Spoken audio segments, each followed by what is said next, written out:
To impulse. So നമ്മൾ നോക്കാൻ പോകുന്ന അനീമിയ ആണ് കേട്ടോ. സോ അനീമിയ എന്ന് വെച്ചാൽ ഒരു കോമൺ ആയിട്ട് ഉണ്ടാവുന്ന ഒരു ഹെമറ്റോളജിക്കൽ ഡിസോർഡേഴ്സ് ആണ്. കൂടുതലും സ്ത്രീകളാണ് അനീമിയ കണ്ടീഷൻ കാണാറുള്ളത്. പക്ഷെ ഇപ്പം അങ്ങനെയൊന്നുമില്ല കേട്ടോ. അതായത് അനീമിയ കൊണ്ട് ഉദ്ദേശിക്കുന്നത് ലാക്ക് ഓഫ് ബ്ലഡ്, നമുക്ക് പ്രോപ്പർ ആയിട്ടുള്ള എമൗണ്ട് ഓഫ് ബ്ലഡ് ഇല്ല എന്ന് തന്നെയാണ് ഉദ്ദേശിക്കുന്നത്. സോ ഇതിന്റെ ഫസ്റ്റ് പാർട്ട് സെക്കൻഡ് പാർട്ട് നമ്മൾ കൊടുത്തിട്ടുണ്ട്. സോ നിങ്ങൾ അങ്ങനെ തന്നെ പഠിക്കാനായിട്ട് ശ്രമിക്കുക.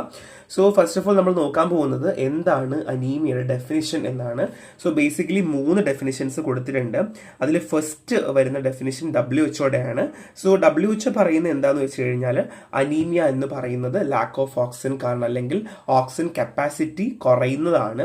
സോ ബേസിക്കലി അത് സെക്സ്, ഏജ്, ഓൾട്ടിറ്റ്യൂഡ്, സ്മോക്കിംഗ് ഒക്കെ ആയിട്ട് മാറിക്കൊണ്ടിരിക്കാം. ഓക്സിജൻ ക്യാരിങ് കപ്പാസിറ്റി കുറയുക എന്നുള്ളത് അല്ലെങ്കിൽ ലാക്ക് ഓഫ് ഓക്സിജൻ ഉണ്ടാവുക എന്നുള്ളതാണ്.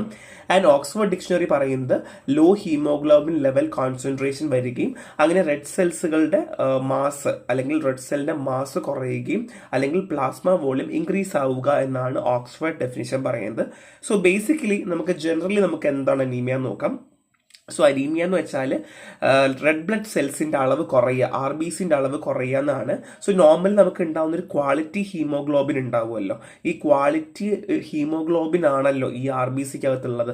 RBC ആണല്ലോ നമ്മളെ ഓക്സിജൻ ക്യാരി ചെയ്യാൻ വേണ്ടി ഹെൽപ്പ് ചെയ്യുന്നത്. അപ്പോൾ ബേസിക്കലി ഈ ഹീമോഗ്ലോബിന്റെ അളവ് കുറയുന്നത് കൊണ്ടും അല്ലെങ്കിൽ ഈ RBC നമുക്ക് നഷ്ടപ്പെട്ടു പോകുന്നത് കൊണ്ടും സഫീഷ്യന്റ് RBC ഇല്ലാത്തത് കൊണ്ടും നമുക്ക് ഒരുപാട് ബുദ്ധിമുട്ടുകൾ ഉണ്ടാക്കുന്നു.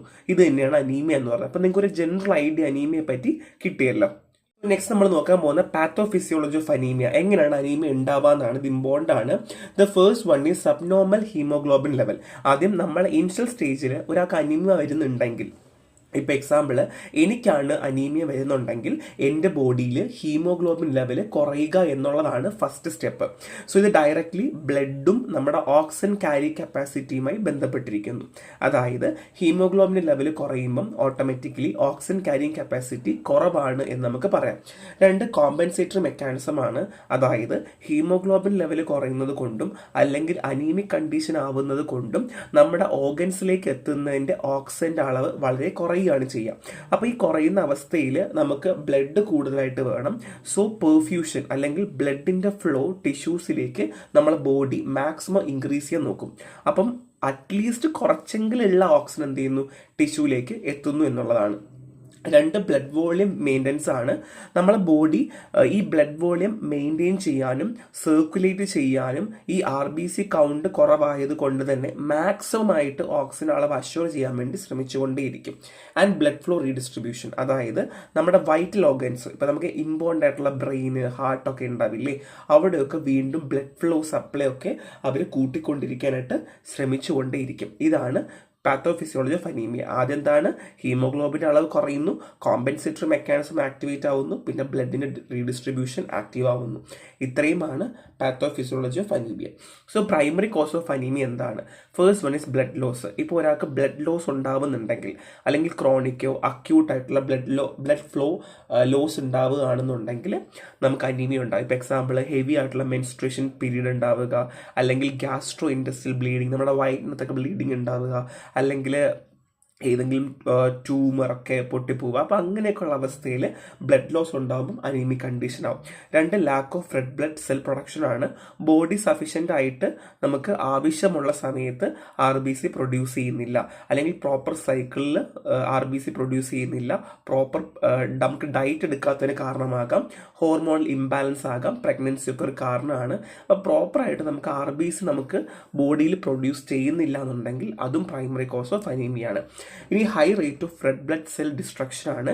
നമ്മളെ ബോഡിയിൽ RBC പെട്ടെന്ന് നശിച്ചു പോവുകയും അത് റിപ്ലേസ് ആവാതിരിക്കുന്ന ഒരു അവസ്ഥയിലാണെങ്കിൽ നമുക്ക് അനീമിയ കണ്ടീഷൻ വരും. സോ ബേസിക്കലി RBCന്റെ കുറവ് കാരണമാവുന്ന 3 condition: blood loss, lack of RBC production and high rate of RBC cell destruction ആണ്. ഇത്രയും എളുപ്പമാണ് കേട്ടോ. So blood loss as an cause of anaemia. So basically blood loss ആണെന്നുണ്ടെങ്കിൽ അതെങ്ങനെയാണ്? ഒന്ന് അക്യൂട്ട് ബ്ലഡ് ലോസ്, അതായത് അക്യൂട്ട് എന്ന് പറയുമ്പോൾ പെട്ടെന്ന് സഡൻ ആയിട്ട് നമുക്ക് ഇപ്പോൾ സർജറി സമയത്തോ അല്ലെങ്കിൽ ഇന്റേണൽ ബ്ലീഡിങ് കാരണം നമുക്ക് ബ്ലഡ് നഷ്ടപ്പെട്ടു പോകുന്ന ഒരു അവസ്ഥയാണ് acute blood loss. 2 chronic blood loss ആണ്. പയ്യായിരിക്കും, നമുക്ക് ഓരോ സമയം കൂടുമ്പോഴായിരിക്കും ഇങ്ങനെ ബ്ലീഡിങ് കൂടിക്കൊണ്ടിരിക്കുക. ഇപ്പോൾ എക്സാമ്പിൾ പറയുവാണെങ്കിൽ മെൻസ്ട്രേഷൻ പീരീഡ്, നമുക്ക് ആദ്യ ദിവസം ബ്ലീഡിങ് ഇങ്ങനെ ചിലപ്പോൾ കുറവായിരിക്കും, സ്പോട്ടായിരിക്കും, പിന്നെ കൂടി വരാം, അങ്ങനെയൊക്കെ ആകാം. ഇല്ലെങ്കിൽ ഗ്യാസ്ട്രോ ഇൻഡസ്ട്രിയൽ കണ്ടീഷൻ, ഇപ്പോൾ എന്തെങ്കിലും പെപ്റ്റിക് അൾസർ ഫോം ചെയ്യുന്നു, അല്ലെങ്കിൽ അങ്ങനെ ബ്ലീഡിങ് ഉണ്ടാവുന്നു, അങ്ങനെയൊക്കെ. പിന്നെ ഒക്ലൂഡ് ബ്ലീഡിംഗ് ആണ്, നമുക്ക് അറിയുണ്ടാവില്ല എവിടെയാണ് ബ്ലഡ് ലോസ് ആണ്, നമുക്ക് അറിയുണ്ടാവില്ല. മിക്കവാറും അകത്തൊക്കെ ആയിരിക്കും, മിക്കവാറും ക്യാൻസർ ഒക്കെ വരുന്ന കണ്ടീഷനിലാണ് അങ്ങനെയൊക്കെ ഉണ്ടാവുക. And iron store. So basically chronic ആയിട്ടുള്ള ബ്ലഡ് ലോസ് ഉണ്ടാവുമ്പോൾ നമ്മുടെ അയൺ ലെവലും നമുക്ക് പ്രശ്നം വരും. എല്ലാവർക്കും അറിയാം, സ്കൂളിലൊക്കെ അയൺ ഫോളിക്കിൾ ഗുളികൾ തരുന്ന അറിയില്ലേ, അതെന്ത് കാരണമാണ്? അനീമിയ വരാതിരിക്കാനാണ്. അപ്പോൾ അയൺ ഡെഫിഷ്യൻസി ഉണ്ടാവാതിരിക്കുന്നത് നമുക്ക് അത്യാവശ്യമാണ് അനീമിക് കണ്ടീഷൻ. അപ്പം അയൺ എന്ന് പറയുന്നത് ഒരു ഇമ്പോർട്ടൻറ്റ് ഫാക്ടർ തന്നെയാണ്.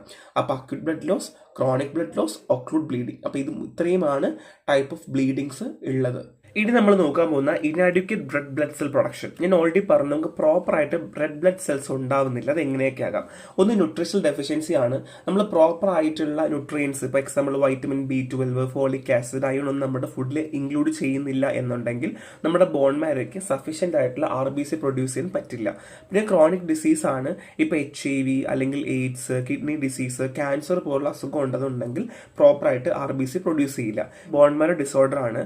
So base condition like aplastic anaemia അല്ലെങ്കിൽ മൈലോഡോപ്ലാസ്റ്റിക് സിൻഡ്രോം. അപ്പോൾ ഇങ്ങനെ നമ്മുടെ ബോൺ മാരിനെ അഫക്റ്റ് ചെയ്യുന്ന ഏതെങ്കിലും ഡിസീസുകൾ ഉണ്ട് എന്നുണ്ടെങ്കിൽ നമുക്ക് എന്ത് ചെയ്യാം? RBC പ്രൊഡക്ഷൻ കുറയാം എന്നുള്ളതാണ്. പിന്നെ ഹോർമോണൽ ഇംബാലൻസ് ആണ്. സോ ബേസിക്കലി നമുക്ക് RBC പ്രൊഡ്യൂസ് ചെയ്യാൻ വേണ്ടി ഹെൽപ്പ് ചെയ്യുന്ന അല്ലെങ്കിൽ എറിത്രോപോയിറ്റിൻ പോലുള്ള ലെവൽസുകൾ കുറയുവാണ് എന്നുണ്ടെങ്കിൽ നമുക്ക് എന്ത് ചെയ്യാം? നമുക്ക് അനീമിക് കണ്ടീഷൻ വരാം. അപ്പോൾ ന്യൂട്രീഷണൽ ഡെഫിഷ്യൻസി പറഞ്ഞു, ക്രോണിക് ഡിസീസ് പറഞ്ഞു, ബോൺ മാരോ ഡിസോർഡർ പറഞ്ഞു, ആൻഡ് ഹോർമോണൽ ഇംബാലൻസ് പറഞ്ഞു. ഇത്രയേ ഉള്ളൂ, എളുപ്പമാണ് കേട്ടോ. ഇനി high rate of RBC destruction ആണ്, നശിച്ചു പോകുന്നത്. ഒന്ന് ഹീമോലൈറ്റിക് അനീമിയ ആണ്. ഇവിടെ എങ്ങനെയാന്ന് വെച്ചാൽ നമ്മുടെ RBC ഒക്കെ പെട്ടെന്ന് ഡിസ്ട്രോയ് ആയി പോകും, പക്ഷേ പകരം എന്ത് ചെയ്യില്ല? റീപ്ലേസ് ചെയ്യില്ല. അങ്ങനെ അനീമിയയിലേക്ക് പോകുന്നു. RBC നശിച്ചു പോകുന്നു, പകരം അനീമിയ കണ്ടീഷനിലേക്ക് പോകുന്നു. ഇനി ഇമ്മ്യൂൺ മീഡിയറ്റ് ഡിസ്ട്രക്ഷൻ ആണ്. നമ്മുടെ ഇമ്മ്യൂൺ സിസ്റ്റം തന്നെ നമ്മുടെ RBCനെ ഒരു ഫോറിൻ മെറ്റീരിയൽ ആണ് അല്ലെങ്കിൽ തെറ്റായി ധരിച്ചുകൊണ്ട് നശിപ്പിച്ച് കളയുന്ന രീതിയാണ് ഇമ്മ്യൂൺ മീഡിയറ്റ് ഡിസ്ട്രക്ഷൻ എന്ന് പറയുക. അതായത് ഞാൻ ഓൾറെഡി പറഞ്ഞതുപോലെ ബേസിക്കലി അവർക്ക് അറിയുണ്ടാവില്ല, ഓക്കെ ഇത് നമ്മുടെ തന്നെയാണ് അല്ലെങ്കിൽ നമ്മുടെ തന്നെ സാധനമാണെന്ന് മനസ്സിലാവാതെ ഇമ്മ്യൂണിറ്റി ബേസ് ചെയ്ത് നശിച്ചു പോകുന്നത്. രണ്ട് മെക്കാനിക്കൽ ഡിസ്ട്രക്ഷൻ ആണ്. ഫിസിക്കൽ ഡാമേജ്, RBCക്കൊക്കെ ഫിസിക്കൽ ഡാമേജോ അല്ലെങ്കിൽ നമ്മുടെ ആർട്ടിഫിഷ്യൽ ഹാർട്ട് വാൽവ് ഒക്കെ വെക്കുന്ന ആൾക്കാരുണ്ടാവില്ലേ, അപ്പോൾ ആ സമയത്ത് ബ്ലഡ് വെസൽ അബ്നോർമാലിറ്റി ഒക്കെ കാരണം എന്ത് ചെയ്യാം? മെക്കാനിക്കൽ ഡിസ്ട്രക്ഷൻ ഉണ്ടാകാം എന്നുള്ളതാണ്. സോ ബേസിക്കലി നമ്മുടെ ബോഡിയിലുള്ള RBCക്ക് ഉണ്ടാവുന്ന ഡാമേജിനെയാണ് മെക്കാനിക്കൽ ഡിസ്ട്രക്ഷൻ പറയാം. ഇനി ഇൻഹെറിറ്റഡ് ഡിസോർഡർ ആണ്. ചില ആൾക്കാർക്ക് താലിസ്മിയ പോലുള്ള പ്രിമച്വർ ഡിസ്ട്രക്ഷൻ, നമ്മുടെ RBC ഒക്കെ ഉണ്ടാവുന്നതിന് മുന്നേ അല്ലെങ്കിൽ RBC ഫോം ചെയ്ത് അതിന് മുന്നേ സ്വന്തമായിട്ട് സെൽഫ് ഡിസ്ട്രക്ട് ചെയ്യുന്ന താലസ്മിയ പോലുള്ള അസുഖങ്ങളൊക്കെ ഉണ്ടെന്നുണ്ടെങ്കിലും ഡിസ്ട്രക്ട് ചെയ്യാം. സോ ഇത് ജസ്റ്റ് മനസ്സിലാക്കി വെക്കുക. So different type of anemia ചോദിക്കുവാണെങ്കിൽ നിങ്ങൾക്ക് ധൈര്യമായിട്ട് ഇത് കാര്യങ്ങളൊക്കെ എഴുതാം. സോ ഡയറ്ററി ഫാക്ടേഴ്സ് പറയാൻ പോവാണ്. So first one is iron. Iron very important ആണ് അനീമിയയ്ക്ക്. ആൻഡ് വൈറ്റമിൻ B12 നമുക്ക് മെച്ചുറേഷന് വേണ്ടി, RBCൻ്റെ മെച്ചുറേഷൻ ആവശ്യമാണ്. ആൻഡ് ഫോളിക് ആസിഡ് നമുക്ക് DNA സിന്തസിസിനും RBC പ്രൊഡ്യൂസ് ചെയ്യാൻ ഒക്കെ അത്യാവശ്യമാണ്. പിന്നെ വൈറ്റമിൻ C, റൈബോഫ്ലേമിൻ, കോപ്പർ ഒക്കെ നമുക്ക് അയൺ അബ്സോർപ്ഷനും ഒക്കെ നമുക്ക് അത്യാവശ്യം തന്നെയാണ്. സോ ബേസിക്കലി ഡയറ്ററി സോഴ്സുകൾ അല്ലെങ്കിൽ ഡയറ്ററി ഫാക്ടേഴ്സ് ഇൻ അനീമിയ അല്ലെങ്കിൽ ഡയറ്ററി ഫാക്ടേഴ്സ് എന്ന് പറയുന്നത് ഒരു ഇമ്പോർട്ടൻറ്റ് റോള് പ്ലേ ചെയ്യാറുണ്ട്. അപ്പം ഞാൻ ഓൾറെഡി പറഞ്ഞു ഹോർമോണൽ ഇൻഫ്ലുവൻസ് ഉണ്ടെന്ന് പറഞ്ഞല്ലേ. സോ എന്തൊക്കെയാണ് hormones? First one is erythropoietin ആണ്. സോ ഈ എരിത്രോപോയിറ്റിൻ ആണ് നമ്മളെ ബോൺമാരെ കൂടെ സ്റ്റിമുലേറ്റ് ചെയ്ത് നമുക്ക് RBC ഉണ്ടാക്കാൻ വേണ്ടി സഹായിക്കുന്നത്. അപ്പോൾ ബേസിക്കലി ക്രോണിക് കിഡ്നി ഡിസീസ് ഒക്കെ ഉണ്ടാവുകയാണെന്നുണ്ടെങ്കിൽ നമുക്ക് ലോ ലെവൽ ഓഫ് അനീമിയ ഉണ്ടാവാനുള്ള ചാൻസ് കൂടുതലാണ്. രണ്ട് തൈറോയ്ഡ് ഹോർമോൺ ആണ്. ഓൾറെഡി നിങ്ങൾക്ക് ഹൈപ്പോ തൈറോയിഡിസം, ഹൈപ്പർ തൈറോയിഡിസം ഒക്കെ അറിയാം. സോ ഇത് നമ്മുടെ RBCയുടെ പ്രൊഡക്ഷനുമായി ബന്ധപ്പെട്ടിരിക്കുന്നു. അപ്പോൾ നമുക്ക് ഹൈപ്പോ തൈറോയിഡിസമോ അല്ലെങ്കിൽ ഹൈപ്പർ തൈറോയിഡിസം ഒക്കെ വരുവാണ് എന്നുണ്ടെങ്കിൽ നമുക്ക് എന്തുണ്ടാകും? നമുക്ക് അനീമിക് കണ്ടീഷൻ ഉണ്ടാകും. So first one is erythropoietin, രണ്ട് തൈറോയ്ഡ് ഹോർമോൺ. പിന്നെ സെക്സ് ഹോർമോൺസ് ആണ്. ഈസ്ട്രോജൻ, ടെസ്റ്റോസ്റ്റിറോൺ ഒക്കെ നമ്മുടെ എരിത്രോപോയിറ്റിൻ ഈ എരിത്രോപോയിറ്റിൻ ഹോർമോൺ ഉണ്ടാക്കാനായിട്ട് സഹായിക്കുന്ന ഒരു ഹോർമോൺസ് ആണ് സെക്സ് ഹോർമോൺസും. അപ്പം ഇങ്ങനെയുള്ള ചേഞ്ചസ് ഉണ്ടാവുകയാണെന്നുണ്ടെങ്കിൽ നമുക്ക് RBC പ്രോപ്പർലി പ്രൊഡ്യൂസ് ആകൂല. അപ്പോൾ അങ്ങനെ എന്ത് സംഭവിക്കുന്നു, നമുക്ക് പ്രോപ്പറായിട്ട് നമ്മുടെ RBC ഫോം ചെയ്യാണ്ട് നമ്മൾ അനീമിക് കണ്ടീഷനിലേക്ക് പോകുന്നു. ഇങ്ങനെയാണ് കോർട്ടിസോൾ. സോ കോർട്ടിസോൾ എന്ന് പറയുന്നത് നമ്മുടെ ബോഡിയിലെ സ്ട്രെസ് ഹോർമോൺ ആണ്. സോ ഈ സ്ട്രെസ് ഹോർമോൺ ഒരുപാട് ഉണ്ടാവുകയാണെന്നുണ്ടെങ്കിൽ നമുക്ക് അയൺ മെറ്റബോളിസമായിട്ട് ബന്ധപ്പെട്ടതാണ്, അല്ലെങ്കിൽ എരിത്രോപോയിറ്റിനുമായിട്ട് ബന്ധപ്പെട്ടതാണ്. അപ്പോൾ അങ്ങനെ എന്ത് ചെയ്യുന്നു, നമുക്ക് ക്രോണിക് സ്ട്രെസ് കണ്ടീഷൻ വരുമ്പോൾ നമുക്ക് അനീമിയ കണ്ടീഷനിലേക്ക് പോകുന്നു. അപ്പോൾ എന്തൊക്കെയാണ് പറഞ്ഞത്, എരിത്രോപോയിറ്റിൻ പറഞ്ഞു, തൈറോയ്ഡ് ഹോർമോൺ ഹൈപ്പോയോ ഹൈപ്പറോ ആകാം, sex hormone like oestrogen, testosterone അല്ലെങ്കിൽ എരിത്രോപോയിറ്റിൻസിനെ ഇൻഫ്ലുവൻസ് ചെയ്യും പറഞ്ഞു. And cortisol is also directly influencing on erythropoietin ആണ്. സോ എളുപ്പമാണ്, അതിനൊന്നുമില്ല കേട്ടോ. മൂന്ന് അനീമിയ ഇൻ പ്രഗ്നൻസി ആണ്. പ്രഗ്നൻസിയിൽ എങ്ങനെയാണ് അനീമിക് കണ്ടീഷൻ വരുന്നു എന്നുള്ളതാണ്. സോ ബേസിക്കലി നമുക്ക് ഈ പ്രഗ്നൻസി സമയത്ത് നമ്മുടെ പ്ലാസ്മ വോളിയം കൂടുതലായിരിക്കും. അതായത് ആദ്യത്തെ 6 മാസം ഓഫ് പ്രഗ്നൻസി ഉണ്ടാവുമല്ലോ, ആ സമയത്ത് ബോഡിയിൽ നമ്മുടെ പ്ലാസ്മ വോളിയം കൂടുന്നു. അപ്പോൾ എന്ത് ചെയ്യുന്നു, റെഡ് ബ്ലഡ് സെൽ പ്രൊഡക്ഷൻ കുറയുന്നു. പ്ലാസ്മയുടെ വോളിയം കൂടുകയാണ് ചെയ്യുക. ആൻഡ് RBCയുടെ കൗണ്ട് കോൺസെൻട്രേഷൻ പ്രകാരം കൂടുന്നു. അപ്പോൾ എന്ത് ചെയ്യുന്നു, നമ്മുടെ RBC എന്ത് ചെയ്യുന്നു, ഡൈല്യൂട്ടായി പോകുന്നു. അപ്പോൾ അതുകൊണ്ട് തന്നെ ഡൈലൂഷൻ അനീമിയ പ്രഗ്നൻസിയിൽ കാണാറുണ്ട് എന്നുള്ളതാണ്. ഇത് ആദ്യത്തെ 6 മാസത്തെ കേസ് മാത്രമാണ്. And increase iron demand. So basically നമ്മുടെ ഫീറ്റസ് വളരുന്നു, അല്ലെങ്കിൽ പ്ലസന്റയ്ക്ക് കൂടുതൽ അഡീഷണൽ അയണിൻ്റെ ആവശ്യമുണ്ട്. അപ്പോൾ അയൺ പ്രോപ്പറായിട്ട് കിട്ടിയില്ലെങ്കിലും അനീമിക് കണ്ടീഷനിലേക്ക് മാറുന്നു. 2 ഫോളേറ്റ് റിക്വയർമെൻ്റ് ആണ്. നമ്മളെ ബോഡിക്ക് ഫോളേറ്റ് ഇൻക്രീസ് ആവുന്നു. പ്രഗ്നൻസി സമയത്ത് ഫോളേറ്റ് ഇൻക്രീസ് ആവുകയും അങ്ങനെ ഫോളേറ്റിൻ്റെ ഡെഫിഷ്യൻസി അനീമിയ വരുന്നു. ബോഡിയിൽ ഫോളേറ്റിൻ്റെ അളവ് കൂടുതൽ വേണ്ടി വരും, അല്ലെങ്കിൽ ഒരുപാട് വേണ്ടി വരുമ്പോൾ എന്ത് സംഭവിക്കുന്നു, ഡെഫിഷ്യൻസി വരുന്നു, കറക്റ്റ് കിട്ടിയിട്ടില്ല എന്നുണ്ടെങ്കിൽ. അപ്പോൾ അതും പ്രശ്നമാകുന്നു. അതിൻ്റെ പോസ്റ്റ് പാർട്ടം അനീമിയ ആണ്. ബ്ലഡ് ലോസ്, ഇപ്പോൾ കുഞ്ഞൊക്കെ ജനിച്ചതിന് ശേഷം നമുക്ക് ബ്ലഡ് ലോസ് ഉണ്ടാവുകയാണ് എന്നുണ്ടെങ്കിൽ പോസ്റ്റ് പാർട്ടം അനീമിയ ഉണ്ടാവും. സോ അത് ബേസിക്കലി നമ്മൾ ശ്രദ്ധിക്കേണ്ട ആവശ്യമുണ്ട്. സോ എന്താണ്, പ്ലാസ്മ വോളിയം പറഞ്ഞു, പ്ലാസ്മ വോളിയം കൂടുമ്പോൾ ഡൈലൂഷൻ വരുന്നു. ആൻഡ് അയൺ ഡിമാൻഡ് പറഞ്ഞു, ഫീറ്റസിനും പ്ലസന്റയ്ക്കും അഡീഷണൽ അയണിൻ്റെ ആവശ്യമുണ്ട്. ആൻഡ് ഫോളേറ്റ് റിക്വയർമെൻറ്റ് പറഞ്ഞു, ഫോളേറ്റിൻ്റെ അളവ് കൂടുമ്പോൾ ഫോളേറ്റ് ഡെഫിഷ്യൻസി അനീമിയ ഉണ്ടാകുന്നു. ആൻഡ് പോസ്റ്റ് പാർട്ടം അനീമിയാണ്, ഡെലിവറിക്ക് ശേഷം ഉണ്ടാകുന്ന ബ്ലഡ് ലോസ് കാരണം അനീമിയ കണ്ടീഷനിലേക്ക് പോകുന്നു. സോ ഇത് നോർമൽ ഹീമോഗ്ലോബിൻ പാരാമീറ്റേഴ്സ് ആണ്. പറ്റുവാണെങ്കിൽ 2-3 ഒക്കെ നോക്കി വെക്കുക കേട്ടോ. സോ എങ്ങനെയാണ് നമുക്ക് അനീമിയ കണ്ടുപിടിക്കാൻ പറ്റുക? First one is medical history. പേഷ്യൻറ്റിൻ്റെ ഡയറ്റ്, മെഡിക്കേഷൻ ഒക്കെ നോക്കി നമുക്ക് ചെയ്യാൻ പറ്റും. പിന്നെ നമുക്ക് CBC കംപ്ലീറ്റ് ബ്ലഡ് കൗണ്ട് നോക്കാം. പിന്നെ MCV, MCH, MCHC, RDW പോലുള്ള ടെസ്റ്റുകൾ നമുക്ക് ചെയ്യാം. പിന്നെ ബയോകെമിക്കൽ ടെസ്റ്റ് നമുക്ക് ഓൾറെഡി അറിയാം, ഫെറിറ്റിൻ, വൈറ്റമിൻ, ഫോളേറ്റ് ഒക്കെ നമുക്ക് ആവശ്യമാണ്. അപ്പം ഇതിൻ്റെയൊക്കെ ടെസ്റ്റുകൾ ചെയ്യാം അല്ലേ. അപ്പോൾ serum iron, ferritin, vitamin B12, folate, അല്ലെങ്കിൽ നമുക്ക് അനീമിയനെ അറിയാൻ പറ്റുന്ന അല്ലെങ്കിൽ അനീമിയയുമായി ബന്ധപ്പെട്ട ടെസ്റ്റുകൾ നമുക്ക് ചെയ്യാം. അപ്പോൾ എന്തൊക്കെ പറഞ്ഞു, ഒന്ന് പേഷ്യൻറ്റിൻ്റെ ഹിസ്റ്ററി നമുക്ക് ചെക്ക് ചെയ്യാം അല്ലേ. And hematological test CBC, hemoglobin, hematocrit, MCV, MCH, MCHC, RDW ചെയ്യാം. സോ നമുക്ക് സെറം ബ്ലഡ് ഒക്കെ ചെയ്ത് നോക്കാൻ പറ്റും. ആൻഡ് ബയോകെമിക്കൽ ടെസ്റ്റ് ചെയ്യാം. വൈറ്റമിൻ B12, ഫോളേറ്റ്, ഫെറിറ്റിനൊക്കെ നമുക്ക് ചെയ്ത് നോക്കാൻ പറ്റും. So type of anemia based on morphology ആണ്. സോ നെക്സ്റ്റ് ക്ലാസ്സിൽ ഡിഫറെൻറ്റ് ക്ലാസിഫിക്കേഷൻ നമ്മൾ പറയുന്നുണ്ടാവും. സോ ജസ്റ്റ് പറയുന്നേ ഉള്ളൂ. So first one is microcytic anemia. എന്താണ് മൈക്രോസൈറ്റിക്? മൈക്രോ മീൻസ് ചെറുതല്ലേ.